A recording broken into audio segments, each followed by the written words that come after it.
নবী নাই, আবু বকর নাই, খেলাফতের চেয়ারে এখন কে আছেন? ওমর। রহমতের নবী গেলেন, চলে আসলেন আবু বকর, আবু বকর চলে গেলেন, আসলেন কে? ওমর। চেয়ারের মধ্যে বসা, ক্ষমতার মসনদে বসা, পাশে হযরত আলী। হঠাৎ একদিনের ঘটনা, সামনে আদালতে একজন মহিলা আয়েশা দাঁড়ায় গেল, ডাক দিয়া কয়, খলিফাতুল মুসলিমিন। ওমরের তো বুঝেন কেমন বেডা, যে শয়তান দেখলে দৌড়। যেই শয়তান আল্লাহর সাথে চ্যালেঞ্জ দিল, সেই শয়তান ওমরের দেখলে ভালায় যায়। কি পাওয়ার ওমরের! কথার আগে তরবারি রেডি। ওমরের আদালতে দাঁড়াইছে এক মহিলা, দাঁড়াইয়া বলে, খলিফাতুল মুসলিমিন, আমার বিচার করেন, আমি অপরাধী। ওমরের পাশে কে আছেন? বলেন, হযরত আলী। ওমর বলে, কি সমস্যা, কি কি অন্যায় করছো? মহিলা ডাক দিয়া কয়, আমি জিনা করেছি, আমার পেটে একটা অবৈধ বাচ্চা আছে, আপনি আমার বিচার করেন, আমি অন্যায় করেছি, আমার পেটে অবৈধ একটা বাচ্চা, আমি চাই দুনিয়ায় আমার বিচার হয়ে যাক। এই অপরাধে আমি আল্লাহর আদালতের আসামির কাঠগড়ায় দাঁড়াতে চাই না। দুনিয়ার বিচার সহ্য করা যাবে, হাসরের বিচার সহ্য করা যাবে না। ওমর কয়, এত বড় অপরাধী, জল্লাদ, তরবারি কই? আলী তাকায় দেখে যে এখন মাইরেই ফেলেন। হযরত আলী খলিফাতুল মুসলিমিন ওমরকে বললেন, ওই যে নবী দোয়া করছে, আলীর জ্ঞান বাড়ায় দাও, আলী আমার এলেমের দরজা। খলিফাতুল মুসলিমিন করেন কি? কয়, ওরে জবাই করুন। একটু থামেন। কেন? কয়, খলিফাতুল মুসলিমিন, এখন ওই মহিলাটাকে যদি হত্যার আদেশ দেন, মহিলা অন্যায় করেছে ঠিক আছে, কিন্তু গর্ভের বাচ্চার কি কোনো অন্যায় আছে? কয় নাই। তাহলে বাচ্চার উপরে বেইনসাফি হবে না? ওমরের মাথা ঘুরে গেছে। আলী, ফয়সালাটা আপনিই করেন।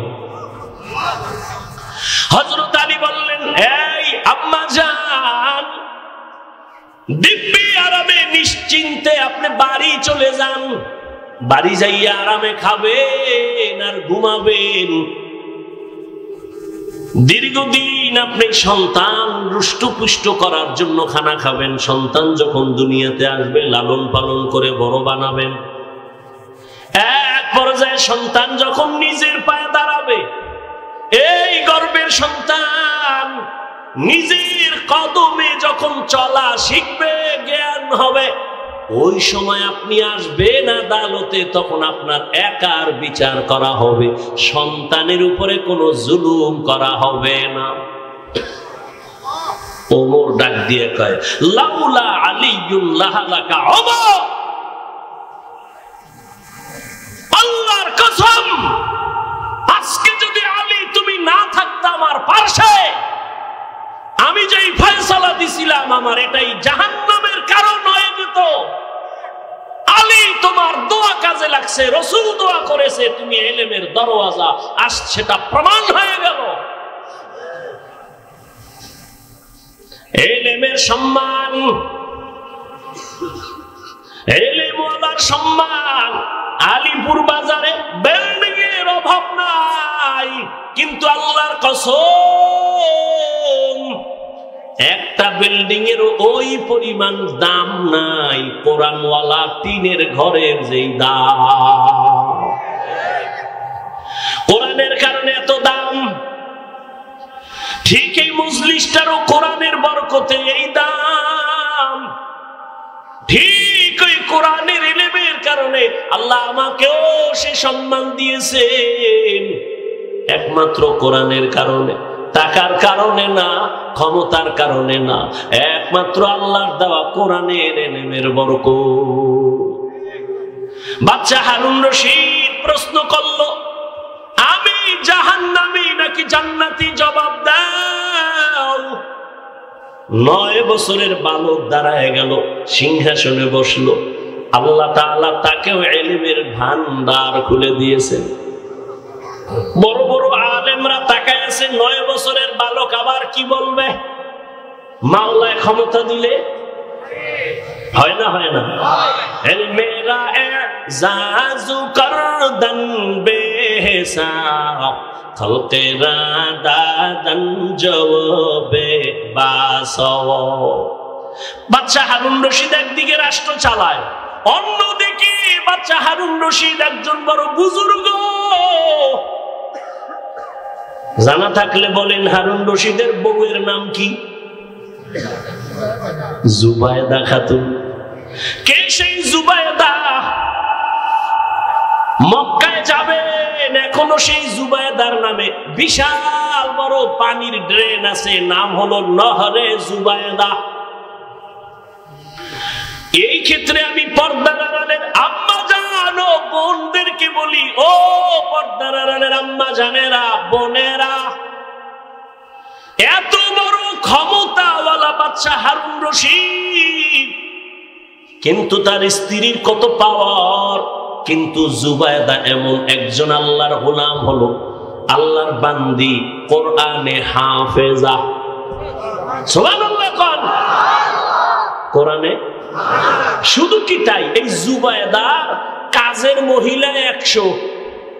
কত? 100। প্রত্যেকটা কাজের মহিলা কোরআনে হাফেজা। জুবায়দা কয়, আমি চাই আমার ঘরের মধ্য থেকে প্রত্যেকটা মিনিট আর সেকেন্ডে যেন কোরআনের তেলাওয়াতের আওয়াজ হয়। আওয়াজ কেমনে? মহিলা 100 জন কাজে ভাগ করে দিছে, তুমি আধা ঘন্টা তেলাওয়াত করবা, এরপরে কাজে নামবা। আবার এই মহিলা তুমি তেলাওয়াত শুরু করবা, তুমি আবার 1 ঘন্টা তেলাওয়াত করে কাজে নামো। এইভাবে 24টা ঘন্টা জুবায়দা খাতুন কাজের মহিলাকে রেডি করে দিছে যে কোনো না কোনো মুহূর্ত যেন কোরআন তেলাওয়াত ছাড়া আমার ঘরের মধ্যে আওয়াজ না হয়। কেমন জুবায়দা! আর আমগো ঘরের আম্মাজান বোনদের কাজের লোকের কি হাল! কত কপাল পোড়া আমরা! ঘরের মধ্যে কোরআন শরীফ আছে, কিন্তু কোন কপাল পোড়া এমন আছে 20 বছর হইছে একটা দিন খুইলাও দেখলো না যে কোরআনটা কেমন। এত বয়ান করে হুজুরেরা, দেখি ভিতরটা কেমন। ওরে কোরআন তো এমন একটা কিতাব যেটা খুইলা শুধু তাকায় দেখলেও সওয়াব। ওই যে একটু আগে বলছি বাইতুল্লাহ দেখলে ঠিক, কোরআন দেখো সওয়াব। নবী বলেন, কোরআনের উপরে আঙ্গুল দিয়ে টেনে টেনে তাকাইয়া তাকাইয়া যদি কোরআন তেলাওয়াত করো, চোখের পাওয়ার কোনোদিন নষ্ট হবে না। আল্লাহর কোরআন এত মজার, যার কণ্ঠ যত সুন্দর তার তেলাওয়াত তত। দুনিয়াতে কত কথা শুনি, কবিতা শুনি, 1 বার 2 বার 3 বারের বেশি ভালো লাগে না। আর আমার আল্লাহর কোরআন যত শুনি ততই অন্তরে চুম্বুকের মতো টানে। কথা ঠিক নেই? কিন্তু কপাল বড় খারাপ, ওই কোরআন পড়ানোর জন্য বাবারও ফিকির নাই, মায়েরও ফিকির নাই। এরে আল্লাহর বান্দা, নিজে আলেম হতে পারলেন না, একটা সন্তানকে কোরআন পড়ায়ও যদি বাসায় আসলে শুনতেন, ও বাবা একটু কোরআন তেলাওয়াত কর, সূরা ইয়াসিনটা তেলাওয়াত কর। যেই ঘরে ফজরের নামাজের পরে কোরআন তেলাওয়াত হবে, সূরা ইয়াসিন তেলাওয়াত হবে, ওই ঘরের মধ্যে আমার আল্লাহ ফেরেশতা দিয়া পুরা বাড়ি পাহারা দিবে। জুবায়দা স্বপ্ন দেখছে, বাইতুল্লাহর সামনে দাঁড়াই আছে জুবায়দা। কেমনে দেখছে? স্বপ্নে। খুব খেয়াল করেন, জুবায়দা খাতুন স্বপ্নে দেখে বাইতুল্লাহর সামনে দাঁড়ানো, আর সারা দেশের মানুষ আইসা জুবায়দার সাথে অপকর্ম করে, জেনা করে। খারাপ না? ভালো? খারাপ দেখছে, তাই তো? স্বপ্নের ব্যাখ্যাকারী আব্দুল্লাহ ইবনে সিরিন রাহমাহুল্লাহ তার কাছে গেছে, লোক পাঠিয়ে দিস, যাও এই খাদেমা স্বপ্নের ব্যাখ্যা নিয়ে আসো। আমি বাইতুল্লাহর সামনে দাঁড়ানো, মানুষগুলো এসে আমার সাথে অপকর্ম করে, জিনা করে। তবে স্বপ্নের ব্যাখ্যা নিতে গিয়ে আমি জুবায়দার নাম কইবা না, কইবা একজনে দেখছে। গিয়েছে খাদেমা, যাই বলে বড় ব্যক্তি স্বপ্ন দেখেছে মহিলা বাইতুল্লাহর সামনে দাঁড়ানো, আর সারা দেশের মানুষ এসে তার সাথে জিনা করে। স্বপ্নের ব্যাখ্যাকারী কয় কে দেখছে, নাম কয় বলা যাবে না, কয় ব্যাখ্যাও দেওয়া যাবে না। কারণ ব্যক্তি হিসাবে স্বপ্নের ব্যাখ্যা হবে, ব্যক্তি বুঝা স্বপ্নের ব্যাখ্যা। একজনের স্বপ্ন দেখছে যে নবীজি সামনে পিছনে আর হে সামনে ইমাম হয়ে আছে। এটা তো শরীয়তে হারাম, রসুলের সামনে ইমামতি করা কি হারাম। হে তো খুশি, রসুল আমার পিছে নামাজ পড়ে আর আমি ইমাম, খুশি কি? ছেলে কয় হুজুর স্বপ্নের ব্যাখ্যা তো আর সবাই পারে না। সুলাইমান নবীরে আল্লাহ দিছিলেন, ইউসুফ নবীরে স্বপ্নের ব্যাখ্যার ইলম দিছিলেন, এটা আলাদা ফন, আলাদা ইলম। ছেলে যাই আমার আব্বু স্বপ্ন দেখছে একজন ব্যাখ্যাকারীর কাছে, কি কয় নবী পিছে মুক্তাদি আর আমার আব্বাই কি কথা কয় না, খুশি কি? স্বপ্নের ব্যাখ্যাকারী কয় তাড়াতাড়ি কাফনের কাপড় কিন, তোর বাপে লাশ হয়ে গেছে, তোর বাপে লাশ। কারণ রসুলের ইমামতির সামনে কেউ থাকলে সেটা লাশ থাকতে পারে, জিন্দা কেউ থাকতে পারে না। তুই তো তোর বাহির ইমামতি দেও না, লাশ দেখছো, তাড়াতাড়ি কাফন কিন। তাই হয়ে গেছে, রসুলের সামনে যায় কে? লাশ, এছাড়া যাওয়ার জিন্দা কারো অধিকার। বাইতুল মুকাদ্দাসে মেরাজের রাতে রসুল হাজির, সব নবীরাও সেখানে হাজির। আদম নবী কয় আজকের ইমামতি আমি করলে তো আমার জীবন ধন্য, সবাই চায় করবে। আল্লাহ কয় আমার রসুলের সামনে কারো ইমামতি চলবে না, রসুলকে সামনে আগায়া দাও।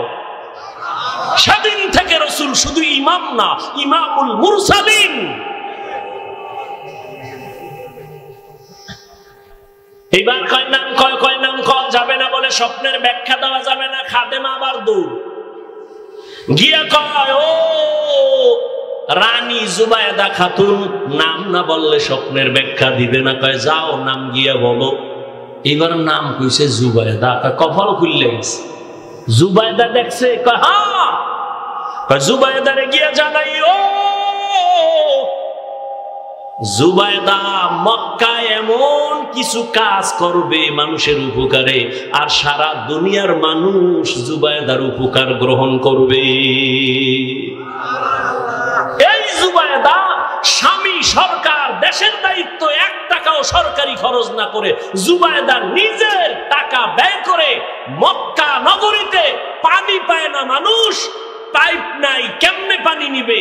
নহর কেটে, ড্রেন কেটে নহরে জুবায়দা নামের পানির নহর করলো। এখনো সেই নহর দেওয়াল করা, নহরে জুবায়দা পানির ড্রেন, এখনো সেই দেওয়াল আছে। সারা দুনিয়াবাসী উপকার পাইছে না পায় না? দেখছেন স্বপ্ন দেখছে কি, ব্যাখ্যা কি? আর এই স্বপ্ন দেখছে, ব্যাখ্যা হবে না কেন? যেই জুবায়দা নিজে কোরআনে হাফেজা, 100 কাজের নারী হাফেজা, 24 ঘন্টা জুবায়দা খাতুনের ঘরে কোরআনের তেলাওয়াত। আর আমগো ঘরে ও বাবারা, আপনিও সারা রাত মোবাইলের হক আদায় করেন। কয় হ্যাঁ, কিয়ামতের দিন যদি এই উসিলায় মাওলায় মাফ করে।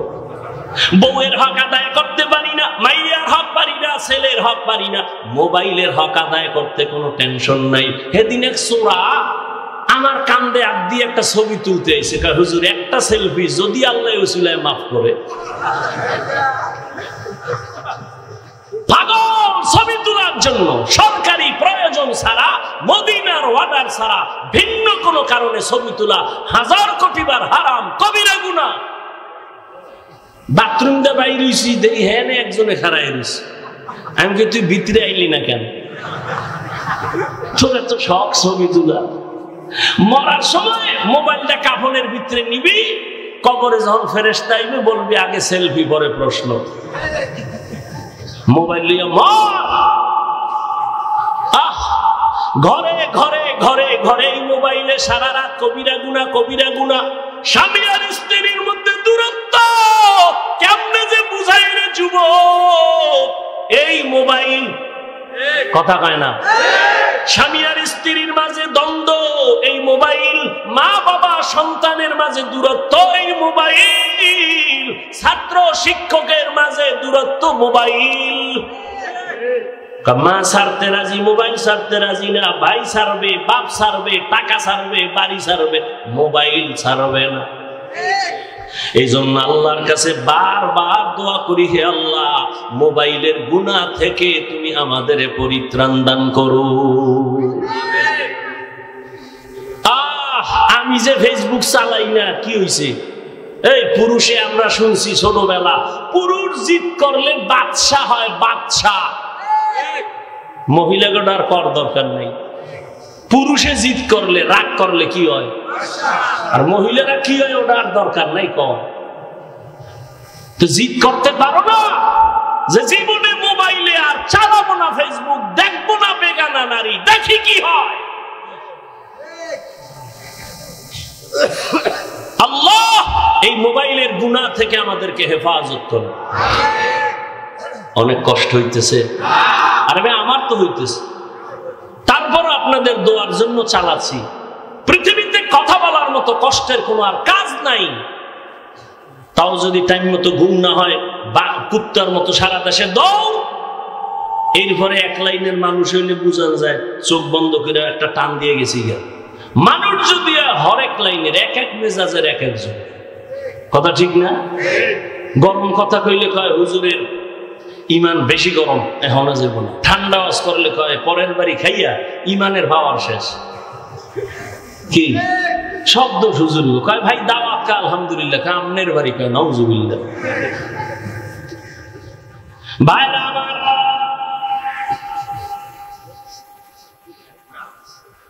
জুবাইদা খাতুনের এই কোরআনের বরকত, এইবার 9 বছরের বালক, মনে আছে? সিংহাসনের মধ্যে বসে আছেন।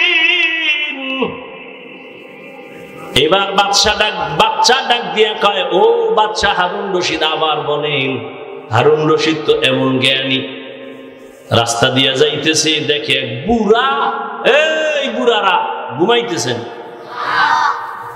জীবনে তো কম ঘুমান নাই। আর বাঙালিতে রাত্রে ঘুমায় না, ওই যে একটু আগে বললাম সারা রাত মোবাইলের হক আদায় করে ঘুমায়, সকালে কি সারা রাত মোবাইল মোবাইল মোবাইল। কয়জন আল্লাহর বান্দা বুকে হাত দিয়ে বলতে পারবে যে মোবাইল আমার হাতে আছে, চোখের গুনাহ হয় না, জবানের গুনাহ হয় না, কানের গুনাহ হয় না, অন্তরের কল্পনার গুনাহ হয় না, মোবাইল চালায়? এত বড় চ্যালেঞ্জ কয়জনে দিতে পারবে? যা দিতে পারবে আল্লাহর শপথ, সেই জমিনের বড় বুজুর্গ। যে বলতে পারবে আমি মোবাইল চালাই কিন্তু চোখের গুনাহ হয় না, আমি টাচ মোবাইল চালাই, ক্যামেরা মোবাইল চালাই কিন্তু আমার হাতের গুনাহ হয় না, অন্তরের গুনাহ হয় না, সে এই জমিনের বড় বুজুর্গ।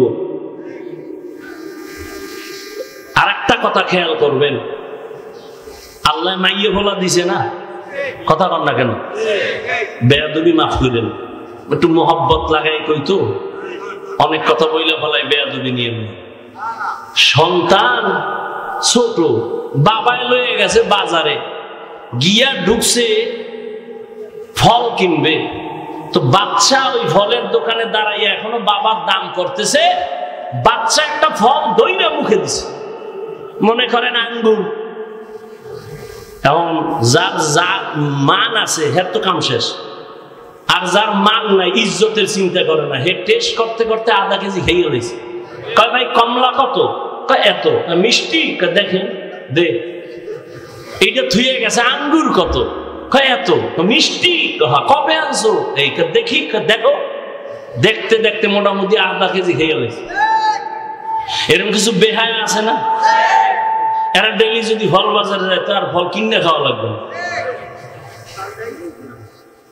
ছেলে বাচ্চা ছেলে ফল যখন ধইরা মুখে দিছে, ইজ্জত আলার ইজ্জত, ফল ধুইয়া বাচ্চা হাতটা ধইরা ডাইরেক্ট বাসায় দৌড়, ঘরে ঢুইকা বিবি রেখা, এই বিবি আমার ইজ্জত শেষ। কেন? ফলের দোকানে সন্তান হঠাৎ করে একটা আঙ্গুর মুখে দিয়ে ফলাইছে। বলো জীবনে আকাম তুমি করছো? বউ কয় না, আমি তো কোনোদিন কারো জিনিস ধইরা খাই নাই। স্বামী বলো তুমি করছো? স্বামী বলে আল্লাহর কসম আমি কোনোদিন অন্যের জিনিস ধরি নাই। স্ত্রী কয় হয়তো তুমি নয়তো আমি, বাইর করো খুঁজো। খুঁজা খুঁজা খুঁজা খুঁজা এবার বউ হঠাৎ করে কয় হ্যাঁ, বিয়ার আগে আমার আব্বাজানের বাড়ির পাশে আর একটা বাড়িওয়ালার গাছ ছিল, আমগো বাড়িতে ঝুইকা রইছিল, ওই ডালের ফল আমি চিরা খাইছি। বুঝেননি? বুঝেননি? গাছ ভালো হলে ফল কি হবে? একটা বাবা চিন্তা করে না যে আমি যদি চরিত্র নষ্ট করি তো আমার সন্তানের মধ্যে অটোমেটিক সে চরিত্র চলে যাবে। আপনার চরিত্রওয়ালা সন্তানের শিখান লাগবে না, অটো চলে যাবে। বুঝেন না? ভেরি মাইন্ড আর ডোন্ট মাইন্ড। বউ স্বামীর নাম ধরে ডাকে, স্বামীও বউরে নাম ধরে ডাকে, বউরে ডাকে এই বেবি ওয়েলকাম। বেবিও স্বামীরে ডাকে হৃদয়, ফানি দাও। আল্লাহ দিছে সন্তান, কেউ ভাই নাম ধরে ডাকেন কেন? কয় ডোন্ট মাইন্ড, ফ্রি মাইন্ড। তো সন্তান বড় হইয়া দেহে, এ কয় বেবি, হে কয় সাগর, হে কয় হৃদয়। এখন বাচ্চাও শিখছে ডাক দিয়ে, কয় বেবি ভাত দে। কিছুদিন পর কয় হৃদয় টাকা দে। আচ্ছা 2 দিন শোনা যায় সন্তান কইবে আব্বু আম্মু, এটি কয় না, মাথা গরম। এবার রায়বারে গেছে ধইরা, ভাই সন্তান আল্লাহ দিছে, মান সম্মান শেষ, জুতার বাড়ি খাওয়া বাকি। সন্তান নাম ধইরা ডাকে, মাইনসি হইলে তো জুতা দিবে। কি করা যায়? কয় বুদ্ধি একটাই, সন্তানের মাঝখানে বসাইয়া তুমি বউরে কবা একবার আম্মু, বউ তোমারে কইবে একবার আব্বু। এইভাবে প্র্যাকটিস করো তো সন্তানও শিখবে আম্মু আম্মু, নাহলে এছাড়া আর কোনো উপায় নেই। ফ্রি মাইন্ডের কপাল।